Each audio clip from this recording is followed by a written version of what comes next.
Then comes ambiguity. Ambiguity is a very useful term to master when you want to write about the richness of meaning in poetry. अब ambiguity जो है ये basically बहुत ही एक useful term है poetry में, specifically because ये एक जो पोइट्री इसके जो मीनिंग है उसको आपको पता है कि पोइट्री में हर लाइन का जो है बल्कि हर वर्ड का जो मीनिंग है वो एक तो डबल मीनिंग होती है उसमें, लाइक आप उसको लिटरल मीनिंग भी होता है, उसका फिगरेटिव मीनिंग होता है।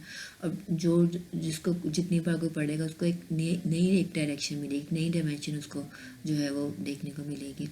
तो एम्बिग्विटी जो है ये इसका इसेंस जो है एक तरह से होना इसका बहुत ज़रूरी होता है इसकी पोइट्री के इसेंस के लिए बेसिकली, क्योंकि उसमें वेरिएशन ऑफ जो आइडियाज़ है, लाइक एक चीज़ को आप एक शख्स ने अगर उसको सुना है उसका एक उसका पर्सपेक्टिव उस चीज़ के बारे में और है, किसी और बंदे ने सुना है उसने उसके बारे में और तरह से उसको जो है उसके लिए है।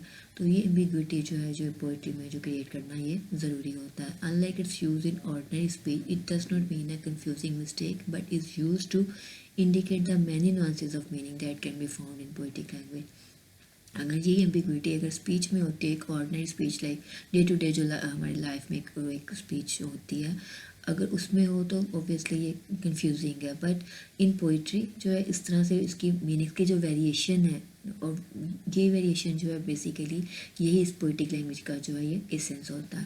Because language is ambiguous, a poem can do justice at the same time to quite different ideas.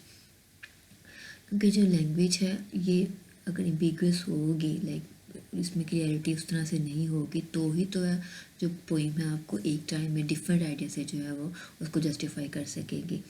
In Book 1 of Paradise Lost, Milton writes of Saturn's pride in seeing his lost of fallen angels assembling before him.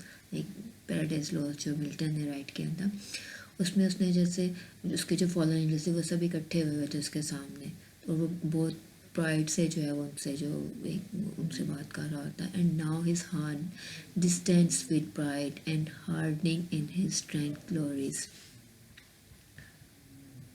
So the word pride is ambiguous because it has two meanings. अब यहाँ पर जो है pride जो है वो ये ambiguous form है इसकी, क्योंकि इसके दो मीनिंग है। A praiseworthy delight in one's own achievements and the sin of placing one self before others and God. और ये एक तो ये कि उसको जो है अपने वो एक बहुत ही खुशी से वो अपनी उन अचीवमेंट्स को अपनी कामयाबियों को जो है वो उसको बताते हुए जो वो बात कर रहा है, बहुत ही प्राउड फील कर रहा है। और secondly and the sin of placing one self before others and God, खुद को जो है वो खुदा के सामने वो रख रहा है कंपैरिजन में, दूसरों के सामने कंपैरिजन में रख रहा है। तो उसके दो मीनिंग जो है बिगसली जो इसके यहाँ पे आते हैं। So Satan is rightly proud to see before him all the angels who remain his faithful followers, but this pride is also a sin in that Satan is setting himself up in opposition to God. अब ये चीज़ तो इसमें ठीक है कि like वो angels जो हैं उसके जो फॉलन एंजल्स हैं उनके सामने वो बहुत प्राउडली जो है वो खड़ा है, और उनके उनके जो फेथफुल फॉलोअर्स हैं उनके सामने वो एक काइंड ऑफ लीडर जो है वो वहाँ पे एक्ट कर रहा है। बट यही चीज़ उसके जो है एक सिन बन जाता है जब वो अपनी ओपोजिशन जो है वो अपनी रेवल्टी जो है वो शो कर रहा होता है गॉड के लिए। सो एम्बिग्विटी कैन ऑल्सो भी created by the syntax of a poem. अब यही एम्बिग्विटी जो है जो हम इसके पोइम के जो सेंटेंस स्ट्रक्चर है उससे भी हम क्रिएट कर सकते हैं। That is by the order of words in a sentence के जो उसका जो वर्ड स्ट्रक्चर है जो वो इस तरह से क्रिएट किया जाए कि उसमें एम्बिग्विटी पैदा हो जाए। Consider these lines from the opening poem of plague songs of innocence. And I made a rural pen and I stained the water clear. अब ये दो लाइन्स हैं ब्लेक का जो है सॉन्ग्स ऑफ इनोसेंस उस पोइम से लिया गया। What does these lines mean? They are about making ink to use in his pen, but do they mean that the pen stained the clear water, or is the meaning that the water was stained in order to make it clear? सब इसमें जो structure इस तरह से बनाया गया कि confusing हो गया वो कि क्या जो उसने पेन बनाया जो उसने जो इंक उसने यूज़ की अपने पेन के लिए, क्या उसने जो उसने उस साफ वाटर को जो उसको स्टेन कर दिया उसको गंदा कर दिया, और is the meaning that the water was stained in order to make it clear. यहाँ के जो पानी जो था वो गंदा किया गया कि उसको जो है उसको जो क्लियर किया जा सके। उसकी राइट जो उसका वो पेन है, and I made a rural pen and I stain the water clear. अब यहाँ पर जो स्टेन मिड में आ गया हुआ तो वो उसको कंफ्यूजिंग कर रहा है उसके स्ट्रक्चर को। The syntax makes both meanings possible, like कुछ भी जो हम उसको किसी तरह से उसकी जो अंडरस्टैंडिंग है उसको उस तरह से ले सकते हैं बोथ वेज।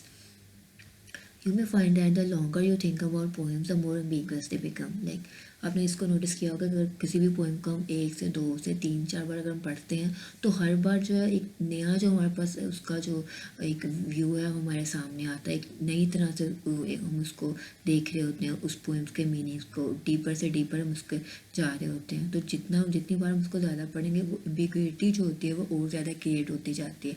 हम समझते हैं शायद ये मीनिंग हो रहा है, शायद इस सेंस में ये कहा जा रहा है। तो यही जो एम्बिग्युइटी होती है बेसिकली यही एक पोइट्री का जो है वो उसकी जो है वो एक ब्यूटी होती है। If this is the case you should not try to simplify them.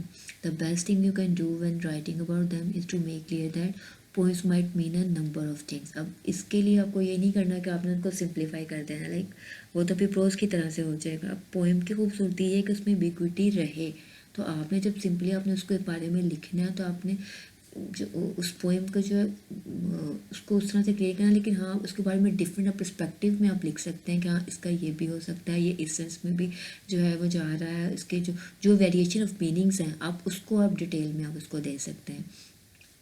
Indeed, the meaning of poem may be all the possible meaning that arise through the ambiguities. अब ये जो पोएम के मीनिंग है basically वो जो variations आ रही होती हैं ना उसकी through out the poem structure, वही एम्बिग्युइटीज जो है उसके पॉसिबल मीनिंग जो वो हमें दे रही होती हैं कि आप पोएम इस तरह से भी हो सकती है, इसका मतलब ये भी हो सकता है, या इस सेंस में ये जो पोएम है ये लिखी गई है। So in today's lecture we have discussed symbols, then we discussed the traditional symbols and the new symbols. हमने देखा कि उसमें जो ट्रेडिशनली जो सिम्बल्स यूज़ हो रहे हैं हमने उनको देखा।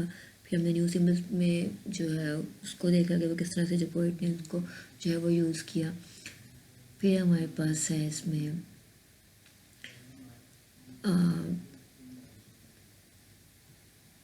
Image and imagery. हमने देखा कि इमेज क्या है, उसमें भी आपको बताया गया कि सिमिली भी है, इसमें मेटाफर, कंसीव, पर्सोनिफिकेशन, ये सब जो है सिंबल जो है इसी में आते हैं, इमेजरी में आते हैं, बट स्टिल जो है ये उससे वेरी कर रहा होता है। और ये आपकी पोएम की जो एक एटमॉस्फेयर है उसको समझने में और इसके पैटर्न को जो है इसके इस्टेब्लिश करने में जो वो हेल्प कर रहा होता है। देन हमने देखा कि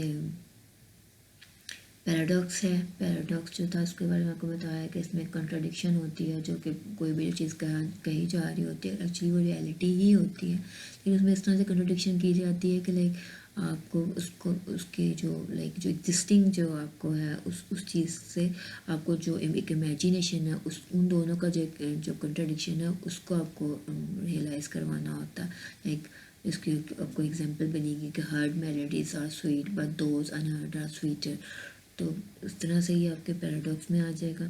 देन वी हैव एम्बिग्युइटी। अब कुछ भी जो है ऐसा जो कि एक जो भी किसी पोएम में या किसी भी उसमें पोइटिक टेक्स्ट में अगर हम देखते हैं तो कुछ जो मीनिंग है एक ही बात के 2-3 तरह के उसकी जो है वो उसकी मीनिंग्स निकल रहे होते हैं। तो ये जो एम्बिग्युइटी होती है कि लाइक ये हो सकता है या वो हो सकता है या मे बी ये है, तो इस तरह की जो एम्बिग्युइटीज़ हैं ये बेसिकली जो आपकी पोइट्री जो होती है उसको ब्यूटिफाई कर रही होती है। Okay, so this was our today's topic. I hope you have understood it well and now you know what are the figures of speech. And still, if you have any problems, you can text me and ask me about it. Take care, Allah Hafiz.